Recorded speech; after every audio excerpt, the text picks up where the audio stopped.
Hello everyone and welcome back to my channel. I'm Vada and today I'm gonna talk to you about my February wrap-up. February has been a good reading month for me. I read in total 5 books and I cannot wait to share my thoughts about those books with you. So let's get started. The first one, no surprise, is A Pinch of Magic Adventure. This is the second book of the series. It's called Sprinkle of Sorcery by Michelle Harrison, and it's just great as the other books of this series. So I think this is my favorite middle grade series. So in this book we're following again the Wittersins sisters, if I say correctly the name, and in a new adventure. So they have a guest late at night at Poacher's Pocket, the tavern that their family owns. And Charlie finds this little girl. Her name is Willow, and they try to help her. So Willow asks for help because she wants to save her father. So her father is sentenced to death and he will be executed soon, and Willow wants to find proof that he's innocent. So they try to hide Willow from Granny because they don't know how she will react by letting a stranger coming to their house. And there is a misunderstanding, and some wardens are trying to catch this girl. They arrive at Poacher's Pocket and they think that this girl is Charlie. So they actually kidnap Charlie. They take her away from her house, and Granny wants to help her, but they end up removing also Granny from the picture. And then Fliss and Betty, they join forces with Willow in order to save Charlie and to prove the innocence of Willow's father. So they start on an adventure. They go to very beautiful places that they existed only in fairy tales and stories that they've been told when they were little ones. They met new friends, they made new enemies, and the story is just great, honestly. And I think the major mystery in this adventure is who is this little girl, Willow, because she's a very strange girl, and it's not just that she wants to help her father. Something really mysterious is going on with her, and there is this plot twist that I didn't see this coming in the end, and it's very interesting, and I strongly recommend this book. I gave it 5 stars. I could give it more, if so. Could give it more, maybe 10, yes. And it's a great adventure. Totally recommend it. The second book, it's called Piranesi by Susanna Clarke. I wasn't familiar with the author. I've never read something from her before, so I didn't know the writing style or anything before reading this. But I heard many good things, to be honest, and I really wanted to know what is this about. So I never regretted reading it, and it's like one of all-time favorites for me now. I give it 5 stars. It's a great book, honestly. It's all about this person who, at the beginning we don't know the name, but he has this nickname which is called Piranesi, and he lives in a very beautiful house. That this house is like an entire new world for us and the entire world for Piranesi. And he lives in this house which is like a labyrinth and like a museum. It has many beautiful statues inside, many halls, corridors, and at the lower level of the house there is the ocean, and there are so many tides happening, and Piranesi is so in love with this house. He adores the house like it's the god, like he worships this house, honestly. And it seems that the house also likes Piranesi too, because he actually protects him from the tides, he gives to him food when he needs to eat something, and yeah, there is a very nice and strange relationship between the house and Piranesi. And there is another person who lives in this house. He's a scientist, and we don't know his name in the beginning. We call him the other because the one is Piranesi and the other person is the other. and he wants to discover the secret that this house has. So Piranesi helps him because Piranesi is very talented. He has this nice memory of knowing where things are, and he keeps writing everything he finds out in a journal style. In a journal. So this book is like in a journal style. Like he has entries for each day, for each important thing that is going on. And yeah, maybe in the beginning it's a little bit confusing, but it's how the author wants to introduce us to this world that everything is going on.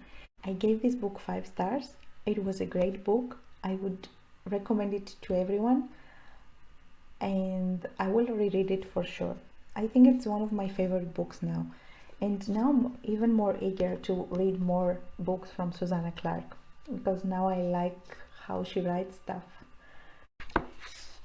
The third one is called Beasts in Beauty by Soman Chainani, the author of The School for Good and Evil that I'm currently reading.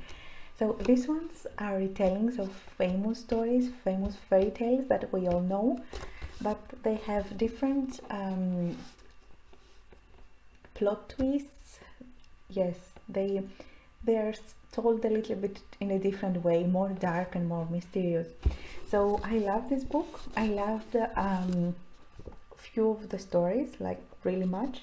I love the illustrations that they are by Julia Heyerdahl, and I think she's just great. I mean, look at these ones, right? So yeah, maybe you would like to give it a try. Look at this. Is it? Yeah, there. Oh my god, no, finally. Great. And yeah, I don't know, I just loved it. I love fairy tales, I love stories. So when I found out about this book, I just wanted to see how the stories I know could have been evolved if different things were were happening. So if the things were different, what these stories would look like. Look at this. The illustrations are just great.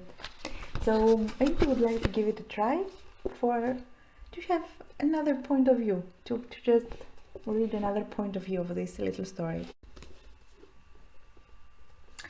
At the back it says, "You think you know these stories, don't you? You are wrong. You don't know them at all." Maybe we don't know them. Yeah. Maybe this is how it actually happened and not how we've been told. Time to find out. It's a very nice book. Totally recommend it. Next one. The fourth book, it's called Every Heart a Doorway by Seanan McGuire. I'm so sad to report that this book didn't make it even to 3 stars for me. It had all the good potential, honestly, but it just didn't happen. So imagine you've been in a very beautiful magical land, like Wonderland or Neverland, and then for some reason this world kicks you out and you go back to reality, and you find you have a hard time accepting that you are back in reality. So this is what happened with those kids here as well. They've been kicked out from magical worlds, and they don't know how to adapt back to reality. So they go to a school for kids. What is the name?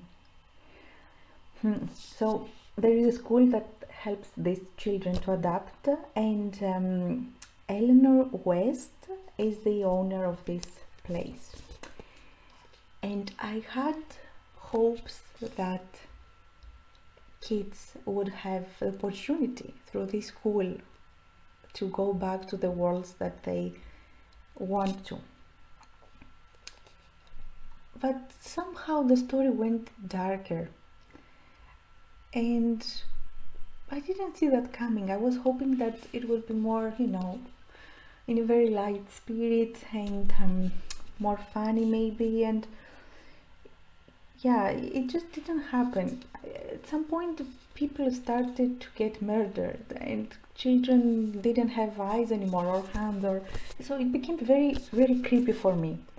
And I don't know for what age range it is supposed to be, but I don't think that it's for children. I wouldn't let kids to read this book, because yeah, it becomes very dark and creepy at many parts. So I didn't like it much. Maybe I will appreciate it if I will reread it, but I couldn't see yeah, I couldn't see the magic in it, so I was a little bit disappointed. So these kids couldn't go back to their worlds on their own will. They couldn't just return to Neverland, return to Wonderland or other places. This made me even sadder. Yeah, so I don't know. Maybe you will like it. Let me read what you think about it in the comments. But for me, honestly, it was unnecessarily creepy at parts. I didn't get it. Why all these murders had to happen? Spoilers, I know, but I need to, you know, to warn you somehow, so you will know what to expect, right? Sorry. And the fifth book for the month of February was Ariadne by Jennifer Sent. I don't have a physical copy right now because I left it back in Greece, so my sister would read this book as well. But I gave it 5 stars. It was a great read for me, and I feel so grateful when foreign authors are actually learning about Greek mythology and they write nice books like this one. So I love to see how Ariadne and her sister, they were little ones and then they grew older, and how they passed all through all those problems in their lives. And because the book it actually has 2 perspectives. At parts it's the stories going from the as seen from the eyes of Ariadne, and at some parts from through the eyes of Phaedras, her sister. And yeah, I didn't know at all what is going on after the death of the Minotaur. So a huge part of the book says what is going on when this tragedy happens in Creta, and Ariadne runs away with the hero who killed the Minotaur. And I liked how she treated everyone, how she was kind-hearted, how she was brave, and how she overcame all the problems that human and gods threw on her feet. And I had no clue about Dionysus, because at some point he becomes a major character in this story. I had no clue about it, honestly. I've never heard of it, and I loved their story in this book. I don't want to spoil you much, so I don't want to give too many details, but it's a great read, and I think you will like it as I did. So if you loved Circe by Madeline Miller and The Song of Achilles, then this is the kind of book that you should pick up next. Thank you so much for watching. These have been the 5 books that I read during February, and yeah, so thanks a lot. If you like the video, make sure you subscribe and you give the thumbs up.